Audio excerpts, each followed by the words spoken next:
যেখানে ভালোবাসা আছে সেখানে বিশ্বাসও আছে, সেখানে আপনি বারবার ছুটে যেতে পারবেন। আর যেখানে ভালোবাসা নাই, বিশ্বাস নাই, সেখানে একবার যাওয়ার পর আর জীবনেও মনে হবে না যে সেখানে আমি ফিরে যাই। কারণ সেখানে মনে হবে যে দম বন্ধ হয়ে আসবে, সেখানে শুধু হিংসা প্রতিহিংসা ছাড়া আর কিছুই থাকে না। আর যেখানে ভালোবাসা আছে সেখানে অফুরন্ত বিশ্বাস ভালোবাসায় ভরপুর থাকে, সেখানে শত ব্যস্ততার মাঝেও আপনি বারবার ছুটে যাবেন। আসসালামু আলাইকুম, সবাই কেমন আছেন? আশা করি সবাই খুব ভালো আছেন। আলহামদুলিল্লাহ আমিও ভালো আছি। তো দেখতেই পাচ্ছেন মা মেয়ে ছেলে একদম বাসে করে সকাল সকাল চলে যাচ্ছি। মেয়ের আগামীকালই পরীক্ষা আছে, তো আসলে বাসে বসে থেকে সময় নষ্ট না করে মেয়েকে পড়াচ্ছি আর ছুটে চলে যাচ্ছি। কোথায় যাচ্ছি সম্পূর্ণ ভিডিওর সাথে থাকবেন। আশা করি সবার খুব ভালো লাগবে, কারণ আমি পরপরই অনেকগুলো ভিডিও শেয়ার করতেছি। তো আজকের ভিডিওটা আসলে একটু অন্যরকম, কোথায় যাচ্ছি তা জানতে হলে সম্পূর্ণ ভিডিওর সাথে থাকতে হবে।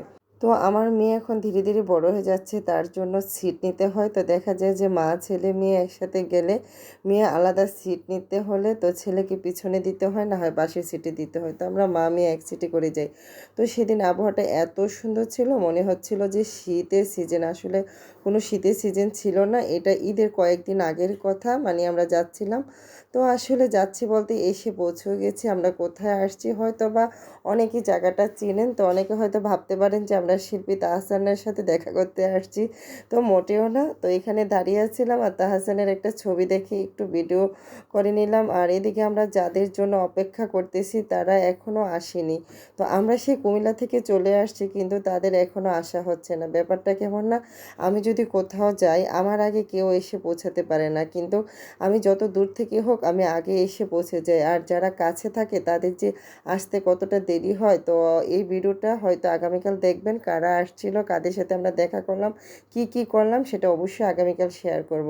আজকে শেয়ার করলে হয়তো বা ভিডিওটা অনেক বড় হয়ে যাবে, সবাই বোর হয়ে যাবেন, দেখতে পছন্দ নাও হতে পারে। আর এই যে দৃশ্যগুলি কি সুন্দর, আমার মেয়ের সাথে না ফুলের মেয়ের ড্রেসের সাথে ফুলগুলি একদম ম্যাচিং হয়ে গেছে, দেখতে খুবই ভালো লাগছিল। দেখে আমার খুব ভালো লাগেতে আমি একটু ভিডিও করে নিলাম। তো আসলে আমরা অনেক লং জার্নি করে আসছি, তো আমরা একদমই রোজা আর দিন ছিল, তো ভোর রাত্রে খাওয়ার পর আমরা আর ঘুমাইনি। তো আসলে ভোর রাত্রে খাবার পর নামাজ পড়লাম, পরে আমি সামান্য একটু বিরিয়ানি রান্না করলাম, তারপরে আমরা রেডি হয়ে রওনা হয়ে গেলাম। তো যেহেতু লং টাইম থাকবো বাহিরে, বাচ্চারা খিদে লাগবে, আর রোজার মধ্যে হয়তো হাতের কাছে সবসময় খাবার নাও পেতে পারি, তার জন্যে আমি একটু বিরিয়ানি রান্না করে বক্সে করে নিয়ে গেলাম। তো সবাই অনেক বেশি পছন্দ করেছিল, সবাই বলতে আমাদের বাচ্চারা অনেক বেশি পছন্দ করেছিল। ঝটপট করে বিরিয়ানি রান্নাটা এত সুন্দর হয়েছিল আর এত লোভনীয় হয়েছিল। অবশ্যই নেক্সট ভিডিওটা দেখবেন, আগামীকালের ভিডিওটা অবশ্যই দেখবেন, তাহলে জানতে পারবেন যে আমরা কোথায় গিয়েছিলাম এবং কি কি করেছিলাম। সম্পূর্ণ ভিডিওতে শেয়ার করবো। আজকের মতো বিদায়, আল্লাহ হাফিজ।